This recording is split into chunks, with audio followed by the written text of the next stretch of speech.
Hello সবাইকে, আসসালামু আলাইকুম। ঈদ মুবারক সবাইকে। প্রত্যেকবার ভাবি এবার ঈদে ২ হাত ভরে মেহেদি দিব। কিন্তু দেওয়া আর হয়ে ওঠে না। সেই খালি হাতেই ঈদ করতে হয়। প্রত্যেকবারের মতো এটাই মনে হয় বড় হওয়া, তাই না? এদিকে আমার বাচ্চা কাপড় পরে দেওয়া মাত্র যেন ঘুমিয়ে যায়। কাপড় পরার সময়টুকুও যেন তার হাতে নেই। রাজ্যের ঘুম তার চোখে। ঘুম পাড়িয়ে দিয়ে কাজে নেমে পড়ি। আর কাজ শেষ করতে করতে প্রায় দুপুর হয়ে যায়। আর গোসল সেরে এসে দেখি যে কুরবানির মাংস বাড়িতে এসে গেছে। আর খাওয়ার জন্য আমার মা কিছুটা রান্নাও করে নিয়েছে। তাই দেরি না করে খাইতে বসে গেছি।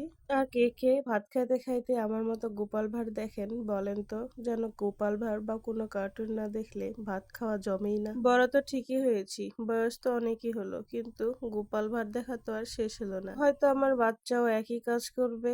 এদিকে আমার বাচ্চাকে আমার নানির বাসায় রেখে আসছিলাম, আর এই কাদা পানি ভেঙে এখন তাকে নিতে যাইতে হবে। কি করব বলেন, দুঃখের তো আর শেষ নেই। আর এই হলো আজ আমার ঈদের দিন। আর আপনাদের ঈদ কেমন কাটলো অবশ্যই কমেন্ট করে জানাবেন। আসসালামু আলাইকুম।